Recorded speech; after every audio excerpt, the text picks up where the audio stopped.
Hello and welcome to episode 28 of the Non-Sensory Podcast. I'm your host, Evan, and I'm joined as always by my co-host, Joe. We've recently partnered with the good people at Gaming Access Weekly, and you can find our podcast, along with all the latest gaming news, editorials, and reviews at gamingaccessweekly.com. You can also listen to us in audio form on Spotify, iTunes, Google Podcasts, and Stitcher. If you'd like a little more visual stimulation, please head over to our YouTube page. Like and subscribe, and click the bell to receive notifications whenever we put out new content. You can find us on Twitter at Nonsensory1, on Facebook at Nonsensory Podcast, and please come join us for our weekly Tuesday stream at 7:30 p.m. Eastern at twitch.tv/nonsensory.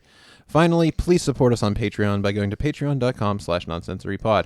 We have 4 tiers of membership ranging from $1 to $20, and perks ranging from getting to vote in polls to getting to read a personal greeting at the start of our show. Joe, how are you today? I'm good. I just want to add in a note. Right now we're doing RE2. Evan's running commentary while I do the run-through of the RE2 remake, and it's so much fun. Come on by. Oh, yeah, it's great. I love to watch Joe squirm. I haven't played the whole way through this game before, ever, and so all my reactions are legitimate, and I'm a wuss, so you'll have a great time. Come on by. After we're done with RE2, I think we're going to try to do RE7. Possibly.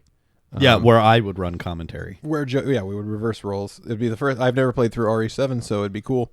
But with that out of the way, everybody take a little notice of our new Non-Sensory Podcast shirts that we've got. We've ordered a few of them. If you'd like one, I don't know, hit us up on Patreon, I guess. Yeah. We may make different designs. Yeah, but this is our what would use? This is our prototype. Yeah. This is our prototype t-shirt. But it feels good to actually have some swag of our own. Yeah, it's pretty cool. And with that being said, let's get to our question of the day. And I'll pose this to you, Joe. And everybody, if you'd like to comment, you can hit us up at nonsensorypod@gmail.com or in the comments below, or hit us up on Twitter at nonsensory1. But the question of the day is, what is the most overrated movie of all time? All right, Evan. See, it's funny because we finally get to the point where I can answer the question now, and I completely blanked out. Would you like me to answer? No, I think I'm ready. I think Frozen. You think Frozen? You have the last decade is what you wrote, right? Right, correct. Yeah, I think Frozen. Okay. 100%. It's so overrated. Okay. Yeah, I don't know. It's just I don't get the same. I've never been a real musical person. Like, it's strange. I was the lead in a musical in high school. Yeah. And I've seen a bunch of musicals that I do really like. Oh, yeah. But then there's some of them that just, like, I don't know what it is. There's like, it's either like I like a musical, or it's like so cringy that it makes me want to fly out of my own skin. And I don't know. I just didn't really connect with Frozen. No, there are good Disney musicals, like Mulan's fantastic, the original Mulan. There are a lot of good musicals. I feel like Singing in the Rain. Yeah. Even though my son has now watched it a billion times, I still love it. Yeah. Unlike Chitty Chitty Bang Bang, which just makes me want to rip my own face off. Okay, so there's a lot of Disney movies, particularly animated ones, that have musical numbers throughout. Yeah. Like The Lion King. Would you consider The Lion King a musical? It's a fine line, but I'd have to... yeah, because, I mean, Beauty and the Beast is a musical. Mm-hmm. It's the same level of singing to... similar level. Okay. My answer would be Avengers Endgame. That was out of, like... I know. I think that they... And don't get me wrong, I like Avengers Endgame. Perfectly fine. I just think that they were trying to make it be, Infinity War is one of my favorite superhero movies ever. Like, full stop. It might be like 1 or 2. And I feel like it just didn't live up to the stakes that were set in Infinity War. and it just didn't live up to the expectations. It didn't live up to the hype. Much in the same way that like Dark Knight Rises didn't live up to the first Dark Knight. You know, no, not at all. They're still good. They're still good movies. I will watch them. I think there's some great performances. I think there's some great stuff that happens in them for sure. But like the whole thing with Captain America getting older and dying at the end and stuff like that. Like I don't know. I just and the way that they tried to like make you connect with Robert Downey Jr. and his dad and like the things that were going on with his dad and stuff, but it was like just like kind of thrown in the last movie of like a decade's worth of movies and stuff. I was just kind of like, I don't care, you know, but I still enjoyed it fine enough. Like I think they did a good job in ending a decade's worth of, you know, superhero movies. Like that's really hard to do. I think they did a damn good job and probably as good as they could have, but for me it was like I liked like the like how much adversity they faced in Infinity War and like Thanos being so looming and like it was kind of a disappointment how they basically made Infinity War, the entire movie, like this guy is unbeatable, and then they beat him within 5 seconds of the next movie. That's they kind of just destroyed the whole thing. Is like, you know, they show you that he won, like through the whole first through Infinity War, which is really hard for me to not say Infinity Ward, but through Infinity War, you know, they made him unbeatable, and then he wins. And then, like 10, 15 minutes into Endgame, they just, like Thor just shows up and just like Captain Marvel comes in, puts him in a headlock in like 4 seconds, and he's just like, I'm old and beat up now. And then they just cut his head off. And then like the rest was just like, oh, he's back again. And he's, you know, it was just kind of, I don't know. It just didn't work for me. I mean, they're all right. I'll grant you that it might not be as good as all of the hype. But would you really say it's the most overrated in a decade? Yeah, because for me, whenever I think about it, the whole decade built to that. Oh, you know, it was like it was the buildup of a decade of stuff. I'll grant you that. Yeah, wow. So there was so much behind it and so much stakes and like so much money and time, and it was just, you know, like some people like absolutely think that it was like the greatest thing of all time. And I don't, because I feel like it was fairly fan servicey. And like goofier than Infinity War and stuff like that. They definitely did too much with Thor, like making him fat. He's Thor, a drunk, and like the Hulk doesn't care. Smart He's Hulk. like whatever, you know. And like it just seemed like Captain Marvel was just like, I'm gonna show up at the beginning, save Robert Downey Jr., put Thanos in a headlock real quick, and then I'm just bye. And it was, you know, it was just, I don't know. They did with a team of people who were like, okay, everyone at peak physical fitness and at like the top of their game could not touch Thanos, and then you've got fat drunk Thor, teeny tiny Robert Downey Jr., you know, Captain America, psych class Robert Downey Jr. Captain America, and like you go through the list. Oh, Smart Hulk, who just doesn't care. It's like these are like the lowest of the low in their, you know. Well, and like what Nebula played like a huge role in the movie, and she was just like kind of just a side character throughout the whole, like anything that she was in, you know, and a lot of it came down to like, you know, like Nebula and like Hawkeye, and like I get giving these characters that weren't given their due really in other Marvel movies like more space or whatever, but at the same time it was kind of like, you know, this is the end of the line for a reason. Like if you're going to do fan service, I don't think that the way to do fan service is to make fat Thor and you know, Hulk who's just kind of over it. Like that just wasn't. Yeah, I don't know. No, and okay, I think we spent way enough time on this. Yeah. So Lots of news to get into today. The first thing that we're going to talk about is the new Nintendo Direct Mini.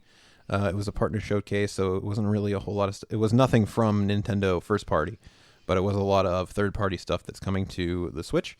And we'll do our typical, we're going to read through everything that was announced and then give our reactions afterwards, so that way we can get through it kind of quick, because there's a lot to talk about today.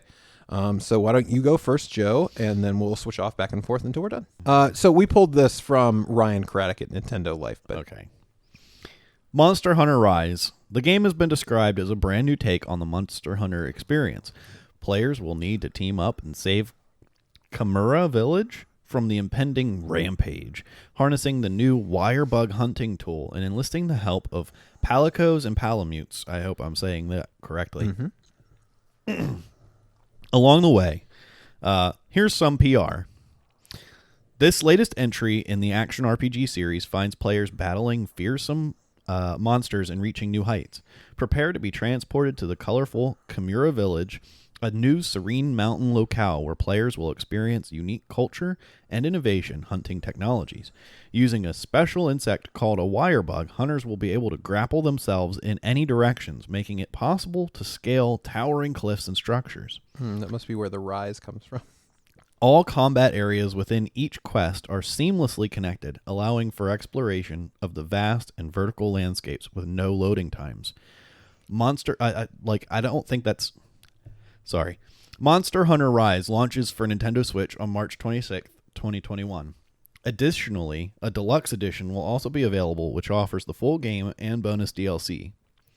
Pre-ordering the base or deluxe version will unlock bonus in-game items like layered armor and more. Players will be able to get even more in-game extras with Monster Hunter Amiibo accessories. It launches March 26th, 2021. All right. Monster Hunter Stories 2, Wings of Ruin. Monster Hunter Rise isn't the only new Monster Hunter entry the Switch is getting in 2021. Capcom has revealed that portable spin-off Monster Hunter Stories is getting a Switch-based sequel named Monster Hunter Stories 2, Wings of Ruin 2. Adopting TOO. Adopting the same cute art style is what it's supposed to say. Seen in the 3DS original, Monster Hunter Stories 2 will feature a strong narrative focus and will presumably retain the simplistic RPG mechanics the sub-series is known for. Here's a snippet from the official PR blurb. Monster Hunter Stories 2, Wings of Ruin. Currently in development, Monster Hunter Stories 2, Wings of Ruin puts players in the role of a monster rider who befriends iconic monsters from the Monster Hunter series as they embark on epic adventures together. More information about the story-based role-playing game coming to Nintendo Switch in summer 2021 will be revealed in the future. It's due for launch in summer 2021 and will offer some form of connectivity with Monster Hunter Rise. This one had me pretty excited. I saw this the other day in the store. Ori and the Will of the Wisps. Developed by Moon Studios and published by Xbox Game Studios, Ori and the Will of the Wisps is a Metroidvania-style platformer previously exclusive to Microsoft systems. The game received universal acclaim on other systems and will no doubt be a wonderful fit on Switch. The little spirit Ori is no stranger to peril, but when a fateful flight puts the owlet Ku in harm's way, it will take more than bravery to bring a family back together, heal a broken land, and discover Ori's true destiny. From the creators of the acclaimed action platformer Ori and the Blind Forest comes the highly anticipated sequel. Embark on an all-new adventure in a vast world filled with new friends and foes that come to life in stunning, hand-painted artwork. Set to a fully orchestrated original score, Ori and the Will of the Wisps continues the Moon Studios tradition of tightly crafted platforming action and deeply emotional storytelling. Ori and the Will of the Wisps will be available digitally for $29.99 and is out now. Fitness Boxing 2, Rhythm and Exercise. Fitness Boxing 2, Rhythm and Exercise is coming to Switch on 4th December to help keep you trim over the holidays, no doubt. A sequel to the boxer-size rhythm game Fitness Boxing, this new game will add a host of new modes, including a 2-player mode, 3 new instructors, joining the original 6, and various other tweaks over the original game. A surprise hit for Nintendo and developers Imagineer, and when it released nearly 2 years ago. If you've got the original, you can carry your save data over to the new game too. The sequel, quote, the sequel to Fitness Boxing has entered the ring. Grab the Joy-Con controllers, select the music and courses, and get to a variety of boxing exercises. Players can pick any one of 9 instructors, each with their own distinctive personality, with 3 making their debut in the game. Karen, Janice, and Hero. As players continue exercising, their bond with the instructors will grow. Players can even customize their outfits, providing more variety to their workouts. Several features are included in this installment, including a 2-player mode, an alarm function, and the ability to remove certain boxing actions. Save data can even be carried over from the first fitness boxing game. End quote. You had a lot of energy for that one. Thank you. It's fitness boxing, baby. I gotta get jacked. I gotta get jazzercised or boxercised. DISGAEA 6, Defiance of Destiny. DISGAEA 6, Defiance of Destiny is coming in summer 2021 as a Switch exclusive in the West. In Japan, it'll be getting a PS4 release too, and will be the first entry in the long-running offbeat turn-based strategy series to use 3D models. It certainly won't be losing any of its personality if the trailer above is anything to go by, with leveling and damage numbers that go up to 11D stupid. It's shaping up to be a classic dose of DISGAEA goodness from developer Nippon Ichi Software. Here are some more details from the official PR followed by some screenshots. As a result of super reincarnation, the boastful zombie Zed gets stronger the more he dies. By reincarnating their way through a variety of worlds, the player will face off against the strongest god of destruction.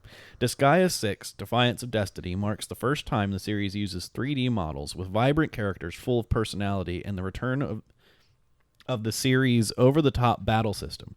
Get ready for an experience that defies common sense, genre, and destiny when DISGAEA 6, Defiance of Destiny, comes exclusively to Nintendo Switch in summer 2021. Hades, developed by Supermassive, Hades is the isometric action-adventure game that tasks players to defy the god of the dead in this Greek mythology-inspired dungeon crawler. Thousands of story events and the ability combinations ensure a unique experience each time players hack and slash their way out of the underworld, wielding the powers and mythical weapons of Olympus to aid in their escape. It is out now for $24.99. Empire of Sin. In this new strategy game, players enter the criminal underworld of Prohibition era Chicago in the 1920s. It is up to players to hustle, charm, and intimidate their way to the top of the pile, and do whatever it takes to stay there. Empire of Sin launches for Nintendo Switch on December 1st and is available for pre-order starting today. Sniper Elite 4. Oh boy. Rebellion is bringing its tactical shooter Sniper Elite 4 to Nintendo Switch this holiday season. Originally released for Windows, PlayStation 4, and Xbox One in 2017, Sniper Elite 4 takes place directly after the events of the third game and focuses on stealth kills with your long-range rifle, complete with the trademark kill cam effects the franchise is famous for. Sniper Elite 4 is the most widely acclaimed entry in Rebellion's sharpshooter series, which has sold more than 20 million units worldwide. It continues the series' heritage of thrilling World War II action, taking players to the lush Mediterranean landscape of Italy, 1943, where the resistance fights to defeat a terrifying new threat to the Allied fight back. Sniper Elite 4 combines emergent stealth action with unrivaled sniping freedom in huge maps brimming with tactical possibilities. Switch owners can look forward to motion aim with gyroscopic controls, HD rumble support, feel your heartbeat, and bullet impacts. Pro controller support to take your precision up a level. PGA Tour 2K21. The fairway is open in PGA Tour 2K21. Play against the in-game pros on visually stunning real-life courses. Hit the links with friends locally and online, or run full seasons in tournaments with online societies. Design and share the ultimate golf course using tons of custom options with the course designer. The digital version of PGA Tour 2K21 is now available in Nintendo eShop or on Nintendo Switch, with the physical version of the game launching on September 25th. The Long Dark. The Long Dark is an exploration survival game where players are left to explore a frozen wilderness in the aftermath of a geomagnetic disaster. The game's story mode is said to offer a chilling narrative, while those who are looking for hours and hours of permadeath gameplay can jump right into survival mode. It all looks very easy on the eyes, doesn't it? Bright lights flare across the night sky. The wind rages outside the thin walls of your wooden cabin. A wolf howls in the distance. You look at the meager supplies in your pack and wish for the days before the power mysteriously went out. How much longer will you survive? Welcome to the Long Dark, the innovative exploration survival experience Wired Magazine calls the pinnacle of an entire genre. It's not one of the cheaper digital experiences on Switch, coming in at $34.99, but Nintendo doesn't usually opt to feature any games on its in its Nintendo Direct presentations that aren't up to scratch. It's performed very well on Steam with plenty of glowing user reviews under its belt. Oh, this one. Yep. BALAN WONDERWORLD. As Leo and Emma, players will don costumes to wield a variety of abilities. Mega Man. A costume with a gear ability, for example, lets players rotate gears to open doors or access new paths. There are more than 80 costumes to find, with the ability to carry up to 3 at once. Change between costumes to collect crystals and statues scattered throughout stages. A 2-player mode is also available. By combining costume abilities with friends, players may be able to reach new locations. BALAN WONDERWORLD will make its grand entrance on Nintendo Switch on March 26th, 2021, real fast. That, to me, sounds like Kirby. The abilities and switching and finding... Anyway, go ahead. Rune Factory 5. Build a new life amidst a grand adventure in this heartwarming RPG. As a young man or woman with no memories, players will get a fresh start in a rural town of Rigbarth as a peacekeeping ranger. In addition to protecting the town, players' day-to-day lives will include harvesting crops, fishing in the river, and participating in new local festivals.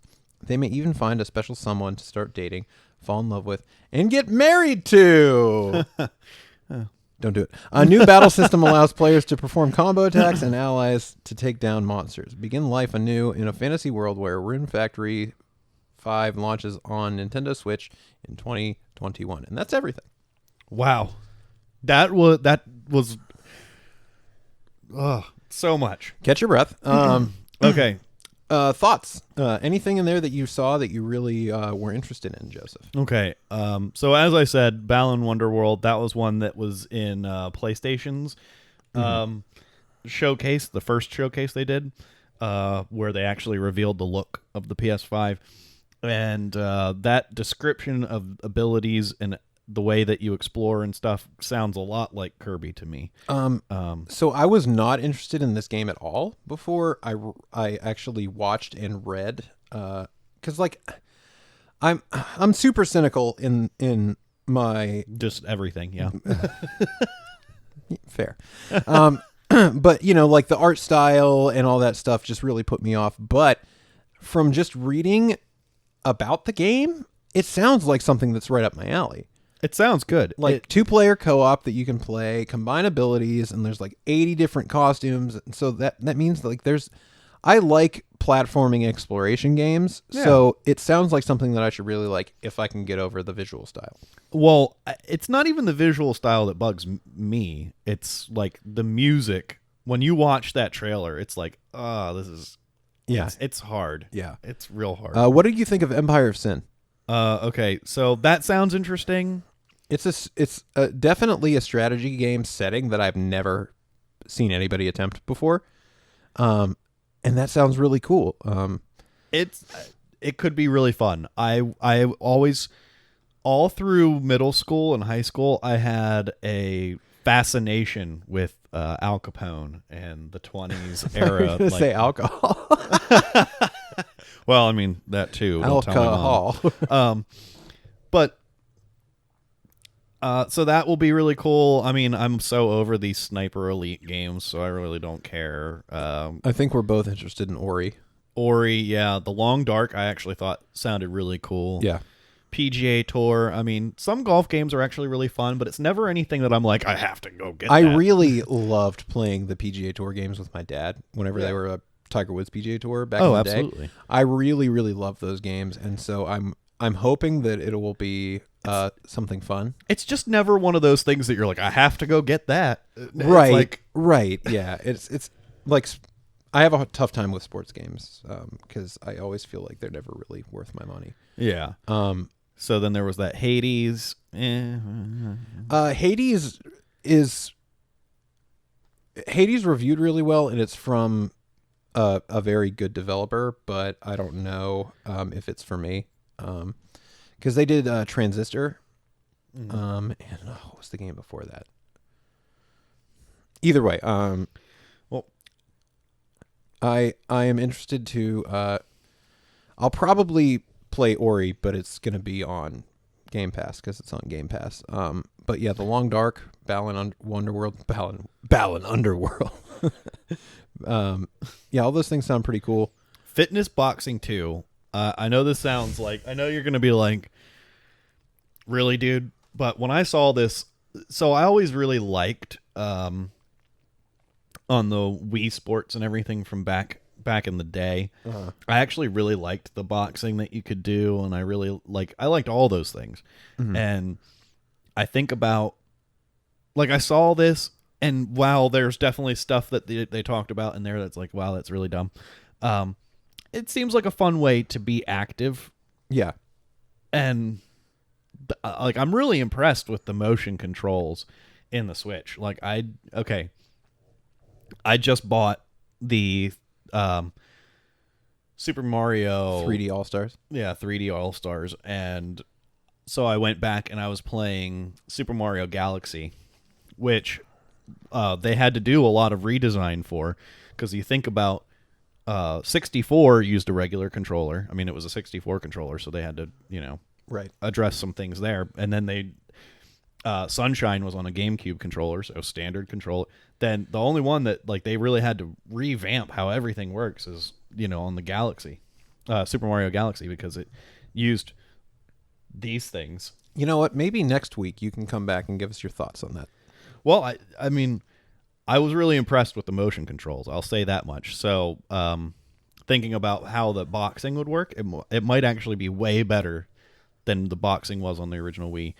And was there anything else I wanted to mention? It was those 2 Monster Hunters, which, I mean, yeah, I liked Monster Hunter World. I played a decent amount of it, but it's very repetitive. So, I can only imagine that these games will be similarly repetitive. So, Monster Hunter, it seems like they have their fans, and that's who they cater to. Yeah. And they're not really, like, they're not worried about me Right, and bringing right. me in, Right. So, okay, so let's go from one showcase to another, and we'll talk about the PS5 showcase event.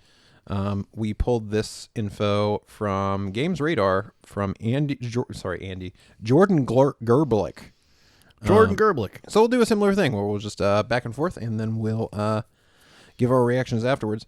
Why don't you go ahead and lead us off, Joe? Okay, I'm going to. I'm sure everyone has heard, because it's like the biggest news of long time. But the PS5 price and release date. We weren't sure it was going to happen. Well, I was. But Sony didn't disappoint and revealed the price and release date during today's event. The standard PS5 console will run you $499, and the digital edition will cost $399 when they both release November 13th. PS5 pre-orders go live September 17th. Should I do the next one too? That wasn't very much. Yeah, go ahead. So then we get into the games. So, I mean, well, yeah, we're going to talk everything afterward, right? So figure this out. Final Fantasy 16. The long-rumored Final Fantasy 16 finally got a full reveal today with both gameplay footage and cinematics shown during the event. The game is titled Final Fantasy 16 Awakening, and it features a brand new cast of characters just like its predecessor, Final Fantasy 15. And this is a PS5 console exclusive. I don't know if it's coming to PC, but it is definitely a PS5 exclusive that is not coming to Xbox, which would be different than Final Fantasy 15, which came to everything. God of War 2 Ragnarok. Sony Santa Monica today dropped the mic with the reveal of God of War Ragnarok, a sequel to 2018's God of War. And while we didn't get any gameplay, only the game's logo, presumably, we did learn that God of War 2 is coming sometime in 2021, so it must be pretty far along in development already. Bring it on. Bring it on. Spider-Man PS5 Miles Morales gameplay. Insomniac and Sony revealed the first gameplay footage for the highly anticipated Spider-Man Miles Morales, which looks stunning running on the PS5. There was a good mix of gameplay and cinematics shown off, with an extended battle on the bridge being a particular highlight. Spider-Man Miles Morales is launching on both PS4 and PS5 in 2020. Get hype! Harry Potter Hogwarts Legacy announced. Hogwarts Legacy is a brand new Harry Potter RPG set in the 1800s, Sony revealed today. Obviously, considering the time difference, you won't actually play as Harry Potter or any of his modern-day pals. That said, it's still a Harry Potter game, so expect plenty of spell casting and slaying. It's not confirmed just yet, but the trailer heavily suggested Hogwarts Legacy to be an open-world RPG permitting plenty of exploration. Eileen's going to freak out. Oh my goodness, Okay, so we got another Resident Evil Village trailer, RE8, also known as Resident Evil Village. Capcom and Sony revealed a new trailer for Resident Evil Village today, and it gave us our clearest picture yet at the titular village and its horrifying inhabitants, which include a variety of unfriendly-looking women. Which includes a very unfriendly-looking woman. Oh, which includes a very they're all just really unfriendly women. There's also a little fairy tale tidbit that's a little different from what you'd expect from the series. Yeah. Call of Duty Black Ops Cold War gameplay and free alpha. Today's PS5 showcase gave us our first look at Call of Duty Black Ops Cold War gameplay, but perhaps even more importantly, the reveal of a free alpha for PS4 players starting this Friday. Anyway, September 18th. The title gets its full release on PS4, Xbox One, and PC November 13th. There was a gameplay trailer for Demon Souls. From Software fans got a little treat of their own during today's event with the first Demon Souls remake gameplay trailer. Naturally, things look a lot better on PS5 than what the game first released in 2009, but it looks to have very much retained the spirit of the original game, with the sounds of weighty hacking and uninterrupted by music or ambient noise.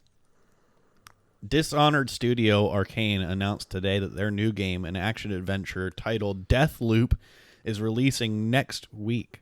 Wait. I totally screwed that one up. No, it isn't. Holy crap, it's coming out before PS5. Is releasing late next spring.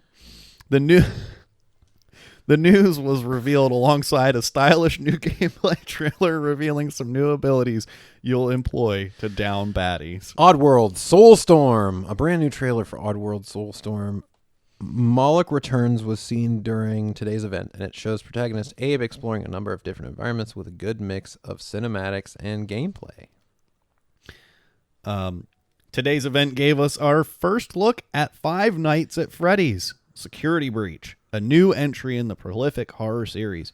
We haven't seen any gameplay footage or release date yet, but we know it's coming to PS5 and PS4 as a timed console exclusive, releasing on other platforms 3 months later. The Devil May Cry 5 Special Edition was announced today as a PS5 launch title. The Special Edition uses the upgraded hardware in the PS5 to enhance the visuals with ray tracing and achieve the coveted 4K 120 FPS. And it includes Dante's brother Virgil as a new playable character. There's also a new turbo mode that lets you play as at 1.2 times the usual speed. I'm going to do the next couple because this one's short. Yeah. Sony revealed today that Fortnite will come out of the gates optimized for PS5 right at console launch. Of course they did. So that's supposed to include ray tracing as well. Yeah. PlayStation Plus collection for PS5. Sony announced a brand new benefit for PlayStation Plus subscribers, and it's a pretty sweet deal. Basically, subscribers get a whole bunch of downloadable PS4 classics when the console launches. There's Uncharted 4, God of War, The Last of Us Remastered, and a bunch more. Oh, I'm so excited for that. And that appears to be everything. Okay, so that is amazing news. I think that is their attempt to kind of punch back at Microsoft. Game Pass, yeah. Yeah. It's kind of a weak punch, but also like I think that every individual game on there is better than any of the individual games that Microsoft is offering on Game Pass, but Microsoft also has so many games. Yeah. It's kind of one of those things where you look at it and you go... PlayStation's like, here's these heavy hitters, and that's good. Like, actually, I don't know. I don't know how to feel about it. Because, like, Microsoft is like, here's games. Just games and games. Is it quality over quantity? I think even if you had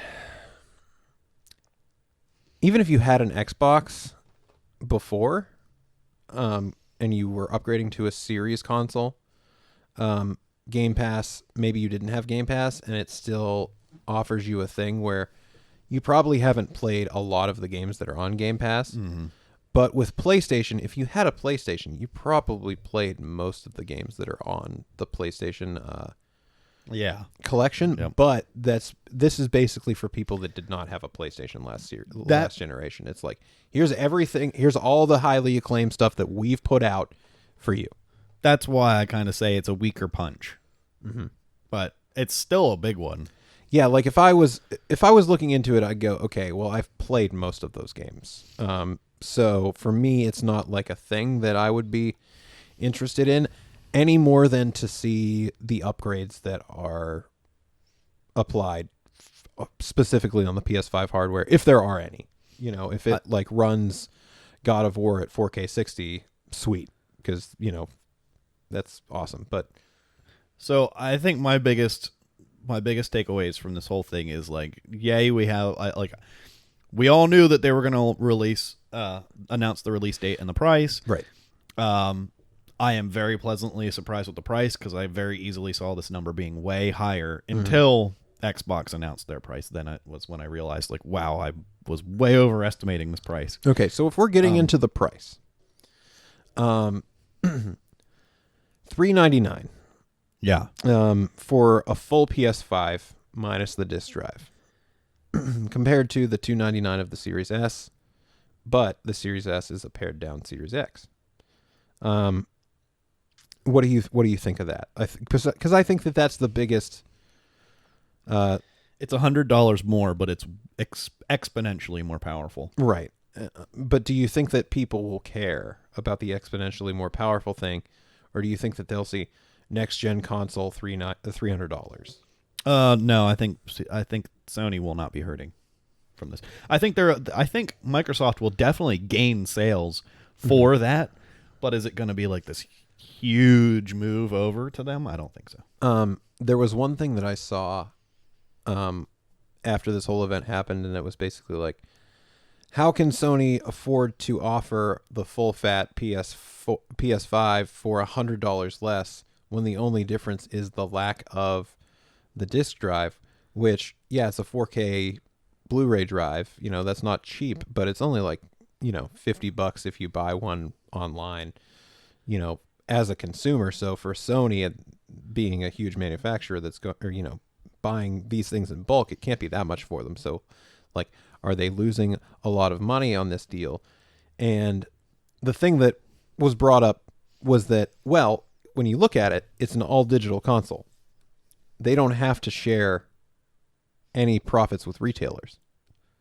They don't have to print discs. Everything that you're buying from them will be from them. Yeah. So they'll make more money off of your purchases versus, you know, games that you buy on disc for the full PS5. So maybe they're hoping to make up a lot of that cost in selling stuff directly through PSN. But then also Microsoft is going to be doing the same thing with the Series S. It doesn't have a disc drive either. Everything that you're going to get for the Series S is also in, you know, digital. Right. So that I think is where a lot of the, you know, value is coming in at.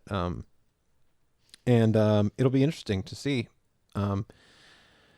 what on last week's episode we said that the Series S only has 512 gigabytes, but the digital edition of the PS5 will have the full 800 and whatever gigabytes, you know, hard drive. That's it.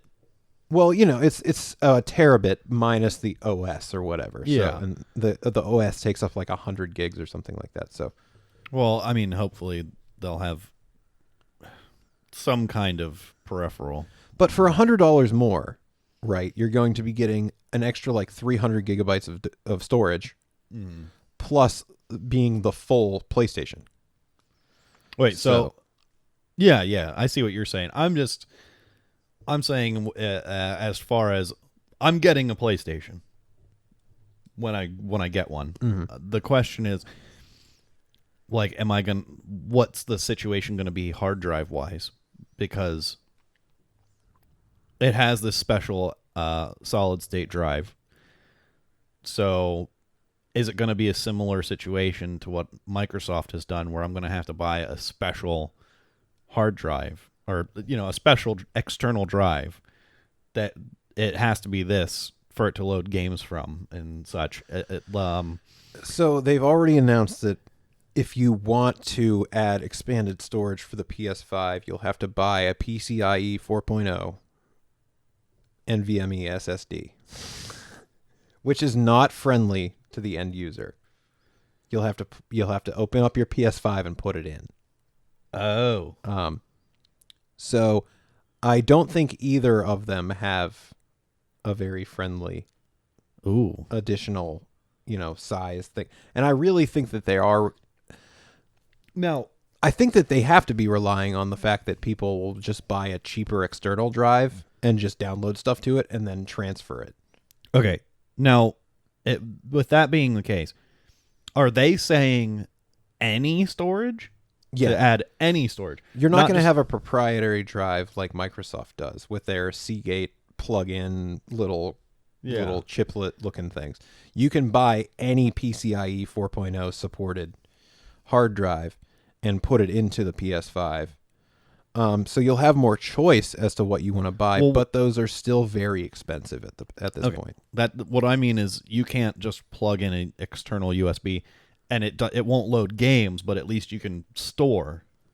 I don't think that that's been confirmed, but I would assume that it's going to be very similar to what Xbox is doing. I would hope so. If it is not that, that's a big problem.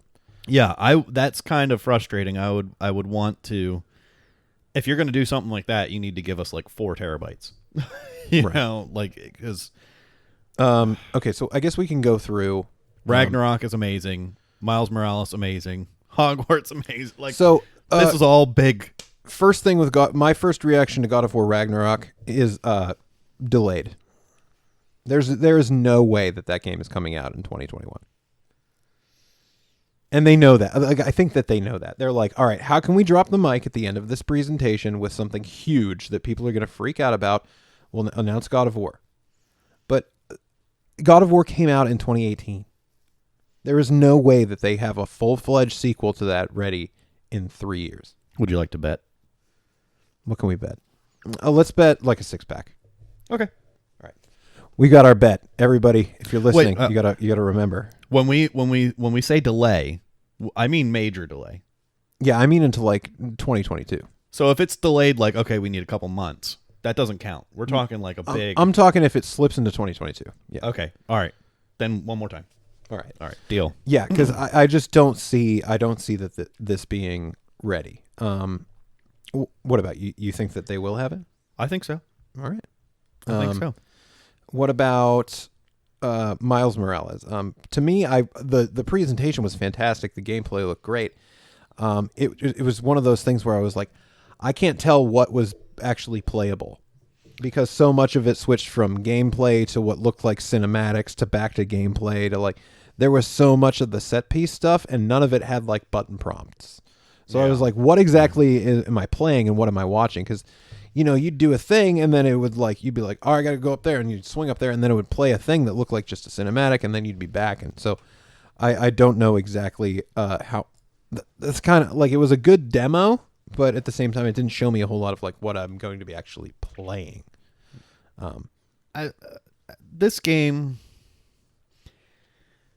I think this game is already getting more hype than it really deserves. I'm not really all that excited by it. I mean, don't get me wrong. Like Spiderman was brilliant. That's really an understatement. I want to play that game. Like I want to beat that game. I've got it. Like I'm like halfway through probably. I've gone through and just run around and done all the side stuff that you can do, which is awesome. But I don't see this adding much substance. You know what I mean? It's just here's more of it, and you can play as Miles. And it's like cool. I think that is what people want. It's cool. It's just I don't think it deserves all the. So it's not moving the needle really for you. No. Okay. But Hogwarts though, Hogwarts Legacy. Yeah, 100%. So this game, like, gameplay footage for this game leaked a while ago, and I was just like, wow, it looked really, really good. And if it's an open world Harry Potter game, I'm in. I'm so in. Because it's like the opposite of Skyrim for me, where like it was like open world game with magic and sword fighting that both feel like crap.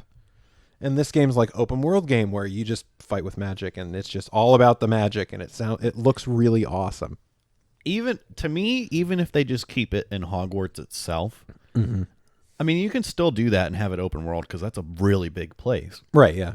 Kind of like you remember the first Batman game, Arkham Asylum? Yeah. Where it was basically all in the Arkham Asylum, but they made it an open world exploration kind of game. Yeah. I can see it doing the same thing. But if it's like that, but Skyrim, but with good combat and good magic, yeah, 100% sold. RE8. That was that was a really, really creepy trailer, and I loved the animation when they were telling the story, and it went to like the Tim Burton. Yeah, it looked like that movie Coraline. Yeah. It's so good. It looked that got me like I have to play this. When we were watching it, I had very much like I said out loud, like, this very much reminds me of RE4.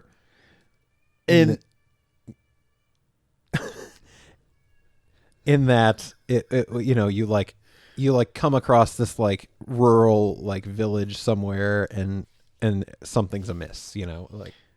Yeah, I was getting a lot of those vibes. This is the first Resident Evil in a long time where all I had was the trailer, and the trailer made me say I have to play this. Yeah, and I think that this one is a first-person one like RE7.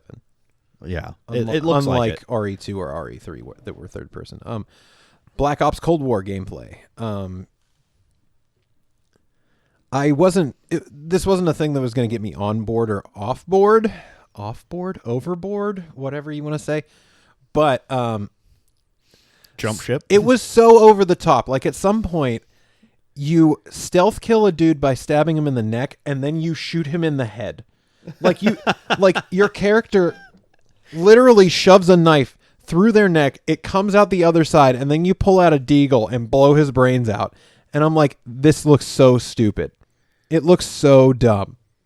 Yeah. Yeah. There was like a chase scene where you're chasing a plane and you like drop out an RC car and you blow up the plane with the RC car, and like then like there's like a crash sequence that rivals like how dumb and overdone the crash scene was from COD World War II, where there's like a train that crashes and it goes on for what feels like minutes, where stuff's just flipping and flying, and I'm like, oh my god, like it just this right here, whatever the last trailer did to make me excited about a return to Cold War, return to Black Ops, this made me completely not excited at all. So I don't know. I was hoping like the Modern Warfare was a trip back to what made Call of Duty cool. It was a revisitation, kind of like a soft reboot of Modern Warfare, and things were like very not realistic, but like way more toned down than what they had. Like, you're going through homes and stuff, and it's all quiet, and you're like trying not to shoot innocent people. And with this, you're like blowing up a plane with an RC car and shooting people in the head with a deagle after you've already killed them. Like just so much more than what was necessary. Yeah. It like Call of Duty is not Doom Eternal. No. Like, I'm not looking for that from Call of Duty. I agree 100%. And then we already talked about this a little bit before we started recording, but the Demon Souls remake gameplay is both intensely exciting, yeah, and also kind of disappointing. It was, yeah. We were talking a little bit about it, and it was kind of worrisome at how easy it looked. From the player's perspective of like, he'd just like block a thing, insta kill something. Every standard enemy he ran across until he got to the boss was one hit kill. Every time he'd walk up, slice, Yeah, and slice. And we were talking. It was like they were like right in front of him. Like he would come out. He would go through an entrance, and there'd be another person who'd just be like right in front of him. And be like, okay, it was never. He never like faced more than like one thing at a time. They weren't popping out all over the place like they do when you play Dark Souls. Yeah, like they'll jump down from a ledge, or you'll round a corner and one will pop out behind you, and in front of you. It's like that. Yeah, I worry that I'm drawing too much from like what was ostensibly like just to show you like the feel of what they were doing. With Demon Souls, it could have very much just been like developer has God mode on. Yeah, you know, that's enemies are placed in a way that you're like it's just like a one shot where you walk through the level until you reach the boss to make the presentation good, and maybe the end product will be different. I really hope so. But the thing about like people seem to think that they have like the demons, like the Dark Souls, Soulsborne formula like figured out, where it's like things are tough to fight and it's kind of creepy and Lovecraftian, and then you like fight a boss that's really hard and you die in like 2 hits and then you spawn and go get your stuff again. But like a lot of it is like enemy placement and things like that. And you know, Blue Point isn't FromSoft. You know, they could very well think that they know what makes a Soulsborne game and miss minor little things that really add up to make the game what it is. And so it was kind of worrisome from what I saw. Other than that, it looks stunning. Oh my God, it looks fantastic. Like everything that you would think of, like if a first party Sony studio was putting out a thing that takes advantage of the power of the system, this is it. It just looks incredible. I think after that, there's nothing that really piques my interest. Yeah, really. Deathloop looked pretty forgettable. I know that people are pretty excited about it because it's like stylish and whatever, but I was never really a fan of Dishonored as a series. But I also feel like maybe I didn't give it the biggest chance. But it just looks like basically Dishonored, but you know, different in certain aspects. So I don't know. But I'm not going to poo-poo on it too much for people that might really enjoy it. Yeah, I mean, I think it might have its group that it's going to resonate with, but it just not me. Oddworld looks good. I might be interested, but it's not something that I'm like. Right. And then Five Nights at Freddy's is just like so they can sell merchandise to your kids, yeah. Yeah. So coming off of all of those announcements, we have another related piece of news. The latest trailer for the PS5 remake of Demon Souls from Blue Point Games drew some surprise, as the largely PlayStation-centric studio listed not available on other consoles for a limited time, also available on PC in fine print at the end of its most recent trailer, leading folks to speculate that it's coming to Xbox and PC at a later date. Those rumors have since been squashed, however, and this is from an article by Jeff Grubb at VentureBeat. It's very short. It just says, Sony pulled their trailer and told Kotaku that it added the disclaimer, due to human error, quote. So don't expect to get the game on PC or Xbox, or at least not anytime soon.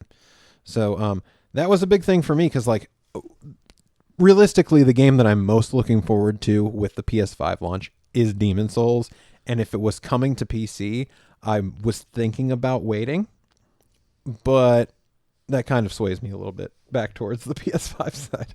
Yeah. I mean, I definitely want a PS5. I just don't know when I'm going to buy it. So, that's a difficult question for me. I know. Isn't that whole subscription thing with Xbox just so appealing, man? It is so tempting. It is so there's so much more that I want from PS5 though. I know. It makes me feel really bad. Like, we are not a PlayStation podcast. No, we're not. But like, it just comes out that way because I feel bad for Microsoft, because it feels like no matter what they do, it's like it's not enough. Yeah, there's nothing you're gonna do that's gonna pull. I shouldn't say that, but it feels like there's nothing you can do right. And I know, planned wise, next year they're offering me Horizon 2 and God of War 2. I'm like, every step of the way, Sony is like, but you got to go with us. Yeah, and I'm like, we have the better launch lineup because Halo's gone. We have the better second year, or the better first year, launch window lineup coming up. So I don't know. It's just hit after hit after hit after hit. Okay, so where are we? Right here? Yes. As we previously reported, 2K Games NBA 2K21 will be $70 on next gen alongside Activision's Call of Duty Black Ops Cold War.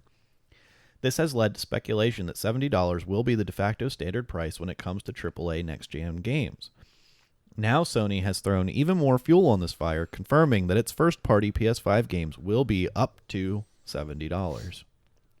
This is an article by Andy Robinson at VGC.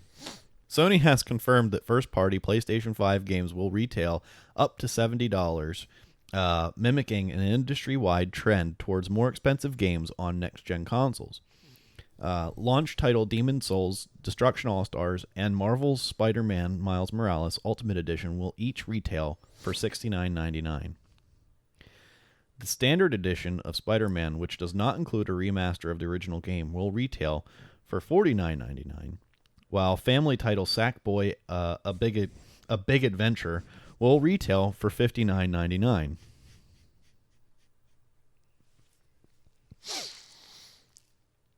I'm sorry. On Wednesday, Sony confirmed that PlayStation 5 will launch starting November 12th for $400 for the digital edition console.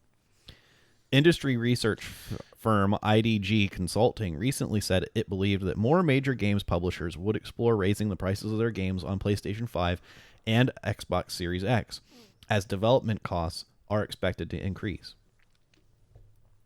Publishers such as Capcom and EA have said that they will monitor industry trends in regards to next-gen game pricing.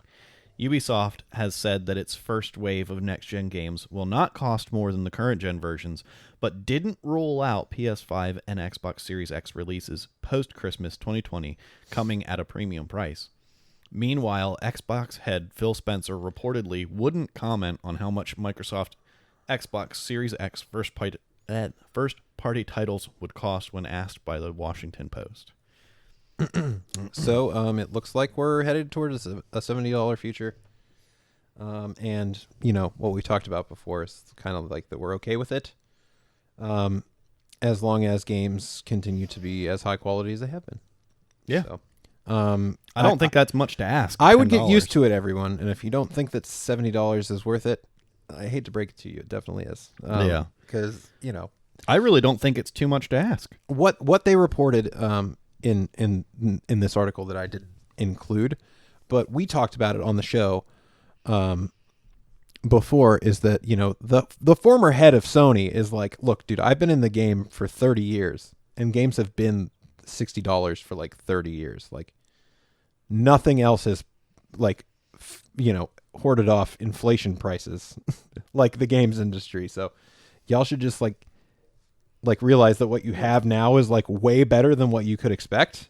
When you say 60, it hasn't been $60, but with inflation, it's been 60 or more. Well, yeah, we had games on like the SNES that and like the Nintendo 64 that were like $80. And then in like the PS, like the PlayStation era, like games, flipped around. Like before, on PlayStation, I could remember on PS1 and PS2, I could get games for like $50. Then it went up to $60. But like in old cartridge times, like games were really expensive too, adjusted for inflation at their time, So I don't know. This is just the price that you have to pay if you want to keep, taking advantage of an industry that's putting out more and more ridiculously awesome products every year. And I don't think that $10 extra is much to ask. No.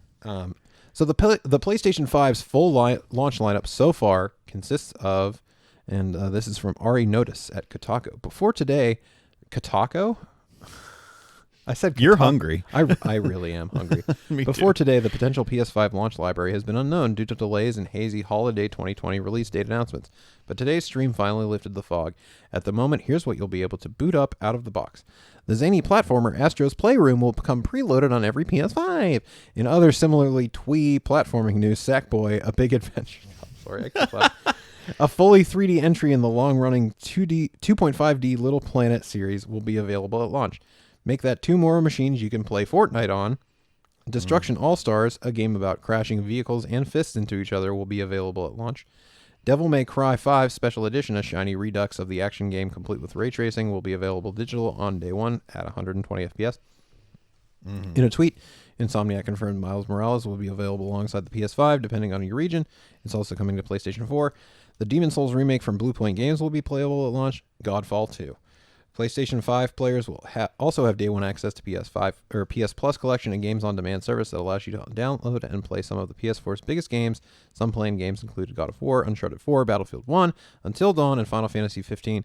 If you somehow miss them this generation, you'll have a chance to try them out next gen on a shinier, pricier tech. Some third-party cross-gen games will also be available at launch on the PS5. Marvel's Avengers was confirmed as a launch upgrade for owners of the PS4 version. Last week, the release date of Assassin's Creed Valhalla, which was coming to PS5, was pushed up to November 10th. Meanwhile, the other big games, like Watch Dogs Legion, have been confirmed for PS5, but don't have confirmed release dates. So, that's looking like a pretty decent launch lineup to me. Demon's Souls, Miles Morales, Godfall looks interesting. Devil May Cry, which was already a really good game. Now you get the shiny thing. What else? I mean, that's the stuff that I'm really interested in. But also, like we were saying, if you didn't have a PlayStation and you are switching over to PlayStation and you just get all those awesome PS4 games for free with PS Plus, like, that's another bunch of amazing games that you'll also have. So, yeah, I think this is good news. I think the launch lineups for both of these systems are the best launch lineups that I've ever seen. I tend to agree. Just from a new games perspective, and also because they both have some sort of like Game Passy kind of thing going on. They have a pool of games from which they can draw immediately that are, from previous systems. They're proven hits. Right. So that's huge. That immediately already makes what you can play day 1 way better than anything we've ever seen. It's just this generation's kind of amazing in that way. So yeah, that's really exciting. You know what's not exciting? Our next piece of news. All right. Well, did that take? Yeah, it did. Okay. So while the final PS5 date and price reveal was hailed as a massive success, pre-orders for the PS5 have been nothing but a massive fiasco for Sony. This is by the Nicky Schwartz. For the win, USA Today Sports / gaming blog. Okay. USA Today's Sports / gaming blog. Okay. Sony finally revealed the release date, November 12th, and prices, $399 and $499 respectively, for its 2 PlayStation 5 models during a showcase event on Wednesday. But gamers have had a chaotic time trying to secure a pre-order for the console over the last few days. Strangely, Sony chose not to include any information about pre-orders in its presentation and tweeted after the show that pre-orders would open at select retailers on Thursday.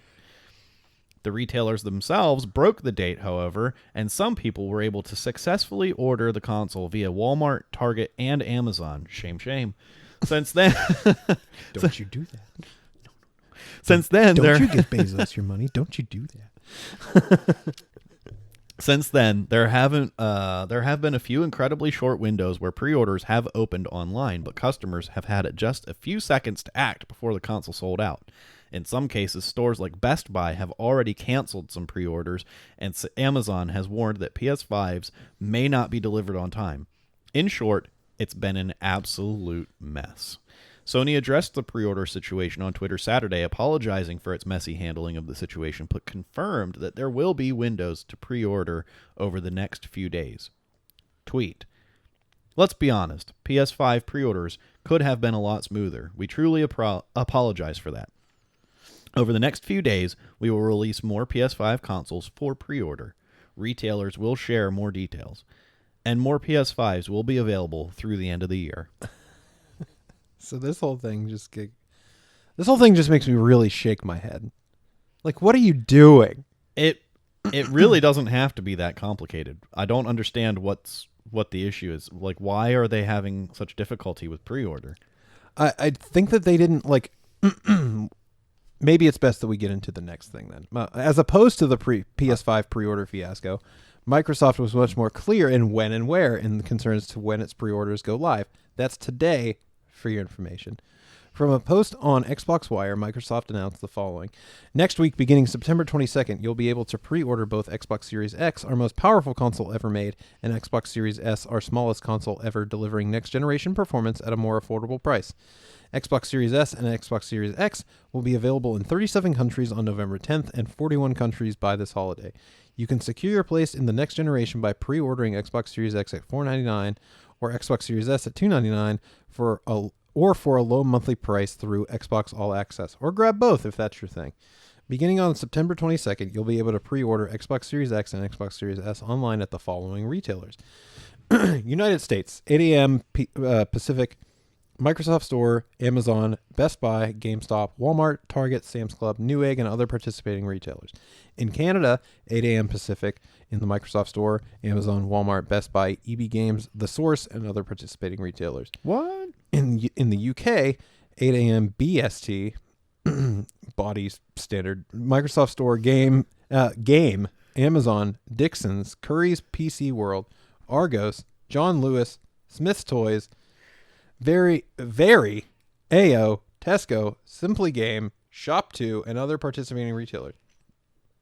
In Australia, Microsoft Store, JB Hi-Fi, EB Games, Telestra, Harvey Norman, and other participating retailers. In New Zealand, Let's see you do New Zealand now. it's very similar. In New Zealand, Microsoft Store, this is at 8 a.m. New Zealand time. So basically, 8 a.m. in these particular areas, okay, in these particular time zones. Microsoft Store, JB Hi-Fi, EB Games, Spark, and other participating retailers. Across Europe, the Middle East, and Africa, you can pre-order online starting at 9 a.m. CEST at Microsoft Store, Amazon, Media Market, GameStop, FNAC, and other participating retailers. Retailers and availability may differ by country. For in-store pre-order availability, please check with your preferred retailer. Pre-order is also available via the Xbox All Access program. Xbox All Access is your all-inclusive pass to Xbox, where you can get the next-gen Xbox console of your choice, plus 24 months of Xbox Game Pass Ultimate with over 100 high-quality games, and soon an EA Play membership from $24.99 a month for 24 months with no upfront cost. As with our standalone console purchasing, you'll be able to pre-order Xbox All Access starting on September 22nd, aligned with regional start times at the following retailers. The United States is at 8 a.m. Best Buy, GameStop, Microsoft, and Walmart. Basically, 8 a.m. at all these places. Not all these places. So 8 a.m. in the time frames of United States, Australia, New Zealand, and the UK. You can pre-order in Australia at Telstra, in New Zealand at Spark, in the UK at Game and Smith's Toys. Now in Denmark, that goes to 9 a.m. CEST.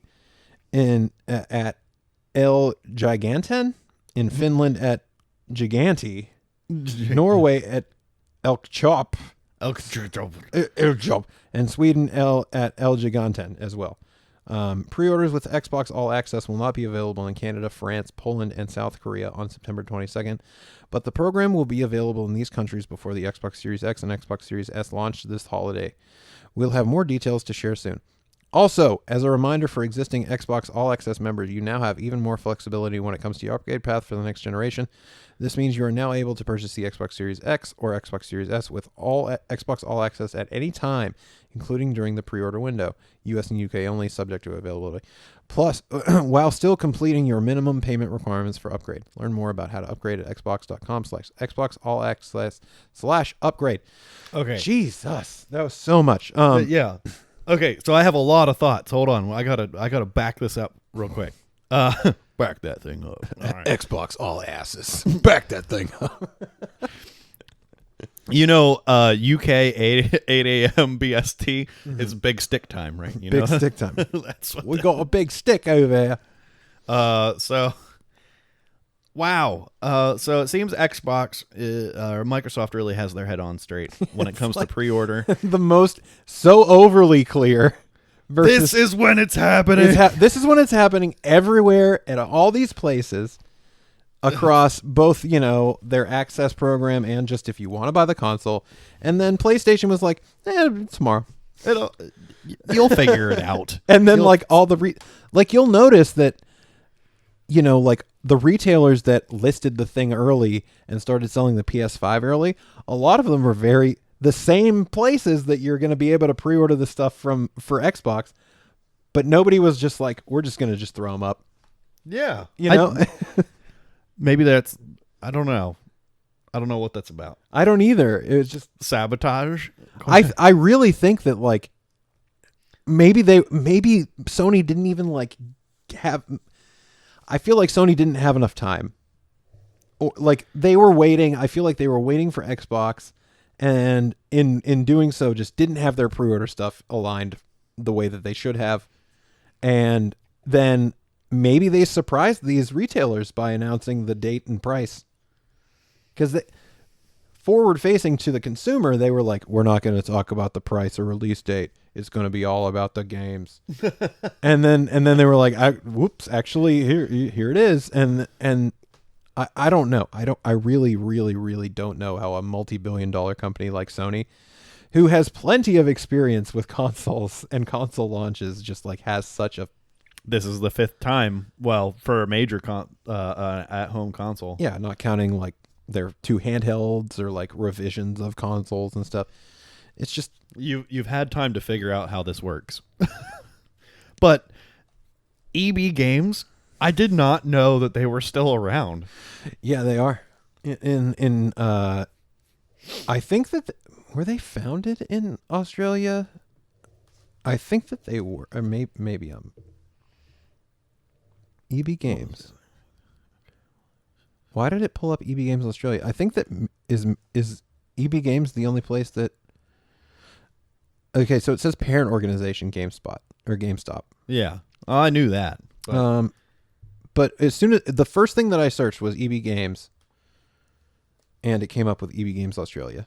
So I'm guessing that it's just they're mostly Australia now. But it says there's one in Pennsylvania. It says there's one in Altoona.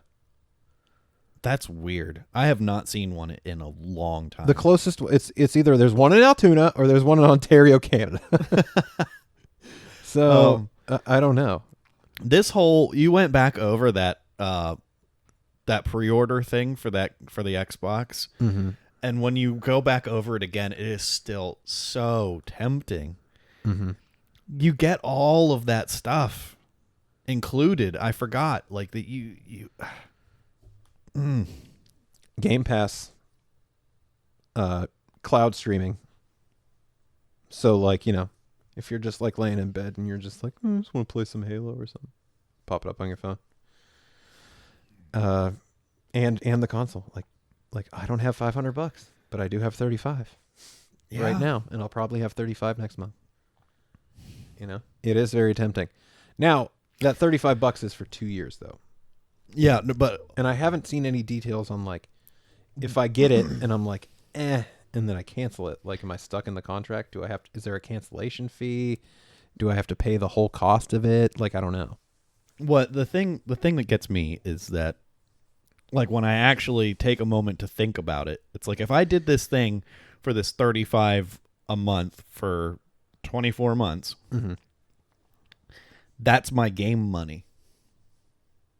Like, I'm sitting here now, like, I do have $35 now, but then now you know, when it comes time to, there's a game I really like. Well, nope, because I got that payment. Right. That's fair. That's fair. But if a bunch of their first party titles are coming to Game Pass anyways, that's the, yeah. You know, it's like, because like I have a PC, so if I'm buying a console, I'm buying Sony for their exclusives. But if they also offered all their exclusives day and date on like, a Game Pass platform similarly. And I didn't have to pay $60 every time I wanted a game. It was just there. Like if The Last of Us 2 this summer just appeared, or Ghost of Tsushima just appeared on their service or whatever, and was like, here, just go play it for free. You're already paying us $35 a month or whatever. That's pretty cool. And somebody did the math, and it comes out to being that actually paying the $35 for 2 years for the system and all access is cheaper than it would be if you were to just go out and buy the system and then pay and then have Game Pass for 2 years. Yeah, it actually comes out to be like not like $60 cheaper, which is nuts. It's just so weird. It's just so weird. No, that's awesome. So yeah, we're heading into a whole new generation and what feels like a whole new way to play games, really. All right, so I think with that, before we head out, that was our last bit of news. Next week, we're going to do a little bit different because I think we're newsed out for a little while. Yeah, so we're transitioning to a new generation, so we figure, what better way to send off this old generation than to talk about our favorite games from this last entire generation. So next week, we're going to do our favorite games of the generation. Do you want to do like 5 or 10, or I don't even think we figured out like how many we want to do. Not yet. We'll see what comes of it. Yeah. Well, favorite games of the generation of some variety, and we're also going to see Tenet today. Yes. And so next week we're going to do a quick little review of Tenet as well. So, yep. If you guys want to come in and join us and do and maybe discuss how we feel about movie theater safety, the theater and all experience. That. We might be the only people in the theater. So I'll feel pretty safe if if it's us 4 and that's it. Yeah. So, but yeah, that's it for today. So you want to lead us out, Joe? Okay. That's all. That's all for today. Remember to like and subscribe wherever you're listening. We would like to hear from you, so please comment if you would like, and you can email us at nonsensorypod@gmail.com or tweet at us at nonsensory1. Also, we stream Tuesdays at 7:30 Eastern Time, so please come check us out. We're doing RE2 right now, and it's a blast. We're at twitch.tv/nonsensory, and if you can... Gotta get that Mr. X. And if you can please support us on Patreon at patreon.com/nonsensorypod. Also, head on over to Gaming Access Weekly and check out our friends at GAW. Give them your love and support. As always, we love you. Peace. Be easy, y'all.